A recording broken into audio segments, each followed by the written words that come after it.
time po, kung mapapansin po natin, ito po yung ating gagawin ngayon. I-share ko sa inyo yung cellphone natin. Kung makikita natin siya, wasak-wasak po yung LCD natin. Ngayon, ito po yung subject natin. Bali, ang nangyari nito, nalaglag siya. Kung mapapansin natin, wasak-wasak na siya. Ngayon, papalitan natin siya. Ayan siya. Papalitan natin yung LCD niya. Ito yung LCD screen niya. May mga tools tayong gagamitin. Kasama sa gagamitin natin, yung adhesive natin. Tapos meron tayong mga plastic tray tools. And then, meron tayong mga malilit na screw, especially yung Phillips screw. Gamit na gamit natin yan. Kasi, meron tayong about 13 screw na tatanggalin. Phillips screw, maliliit na screw na tatanggalin sa loob ng E12. Ito pala yung E12. Samsung E12. Okay.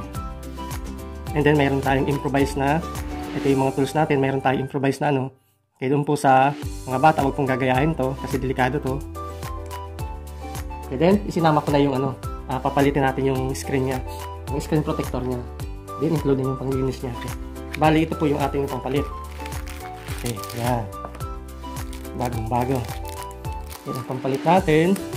Tapos ito yung papalitan natin. Okay. Ang unang gagawin natin, tatanggalin natin yung ano niya. Yung SIM tray niya. Yung SIM tray, nasaan ba yung SIM tray niya? Ay, ito. Bali, biak-biak talaga siya, no? Tatanggalin natin muna siya. Yes, of course. Bago ko po makalimutan, halimbawa yung cellphone natin naka-on, siyempre i-off natin. For natin, pag na-off na natin yung phone natin, saka natin siya tatanggalin yung SIM tray. And then, sunod natin na tatanggalin yung cover. Okay. Gagamitin natin yung plastic tray tools natin.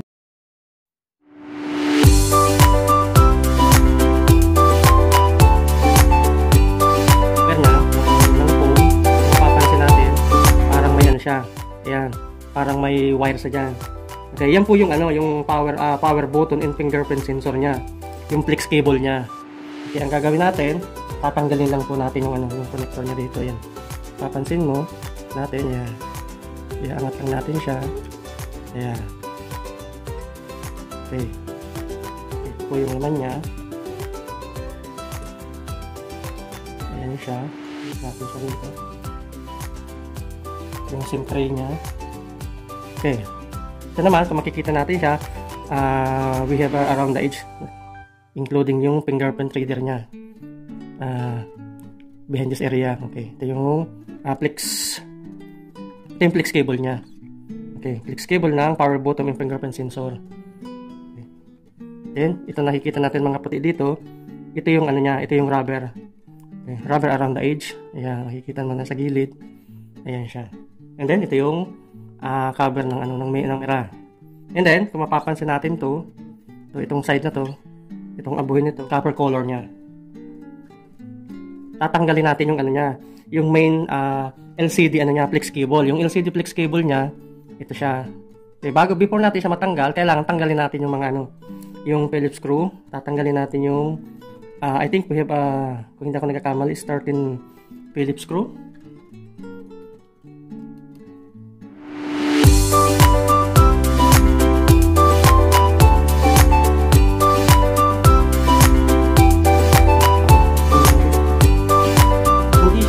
Ang sekreto niyan, yung ditong area, nakikita niyo may lock, ididiin niyo lang yan, and then dito sa kabila din, both side. Pag dinin niyo, aangat yan, dire-diretso na yan. Okay. Kung makikita natin, ito yung copper over here, mayroon siyang copper over here, makikita niyo siya, may copper siya. And then, ito naman yung ano niya, yung antenna line. Ito yung antenna line niya, and then kung mapapansin niyo kung ano yung puti na yan, ibigay ko na rin sa inyo, i-share ko na rin sa inyo. Okay, ito yung antenna line niya, yan, going there. Tapos yan ang antenna lang niya. Tapos ito copper siya. May protection siya dito sa ano. Protection siya dito sa, bali ito yung motherboard niya. Then after na natanggal natin yung upper side cover, yung lower side naman tatanggalin natin.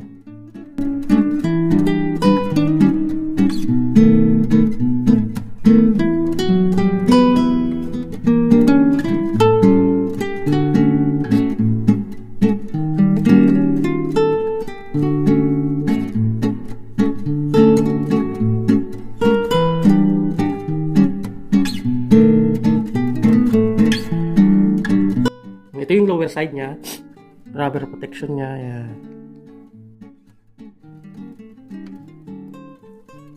And then, nandito yung ito pala, yeah, yung mic, yung charging, ito yung mic, ito yung charger section niya, ito yung wire connected dito sa motherboard niya. Kaso hindi na natin siya tatanggalin kasi ito lang naman ikakabit natin.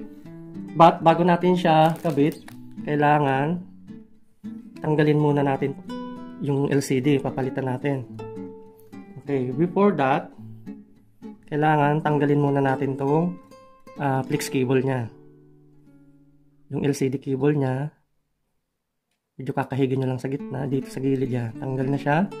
And then, ito sa LCD, konting dandahan lang, ayan. Tatanggalin natin siya. And then, para matanggal natin siya, kasi ito, actually nakadikit to rito. Okay, naka-adhesive yan. Ngayon, gagamitin natin siya ng, kahit yung hair blower nyo, or yung heat gun, pwede natin siyang gamitin.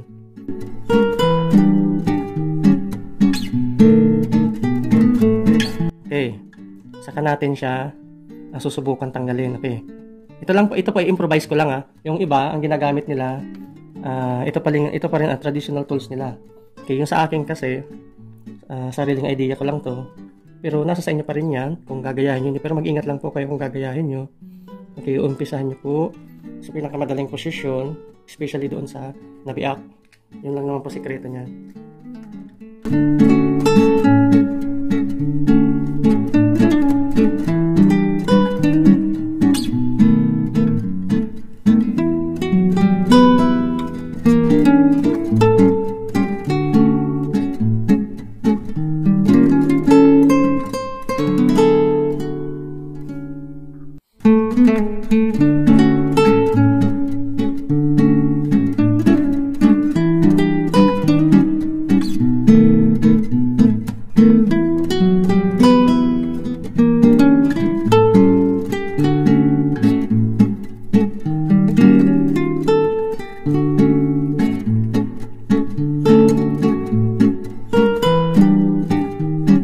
Ito po, wag natin siyang lalagyan ng hindi po natin siya gagalawin niya. Itong side. Ito lang po sa gilid, tatanggalin natin yung mga residual, yung mga nakadikit-dikit na na plastic na naiwan doon sa previous na LCD na tinanggal natin. And then, yung mga something na dumi, tatanggalin po natin siya. Huwag po natin siyang babasain. Yung side na to, including dito, especially, huwag po natin susubukan ng alcohol. Yan po ang tip ko sa inyo. Okay, pag sa tingin natin okay na siya, malinis na siya. Ito po pala, sa ilalim niya, huwag po natin kalimutan, tip ko rin, tatanggalin natin siya.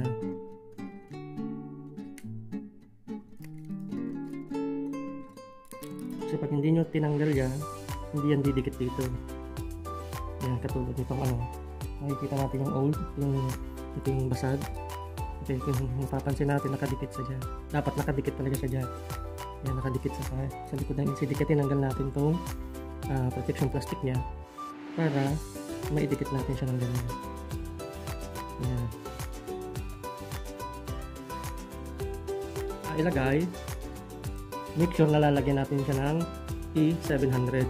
Okay, yung T700, ilalagay natin siya dito sa gilid. Ilalagay natin siya sa gilid. Lahat ng gilid, sa gilid lang wag dito, hindi siya dito lang sa mga gilid para dumikit yung mga to make it sure na hindi matanggal yung yung pinalit natin na bagong LCD.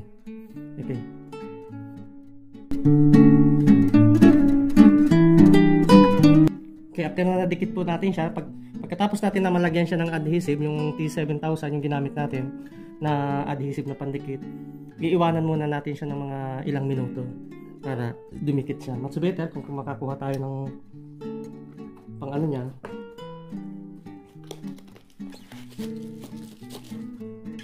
Pang dagan niya, let me say something like this para hindi siya masira. And then kung bigat-bigat siya, okay, iwanan muna natin siya ng at least 1 minute. 1 million zillion jillion dillion cotillion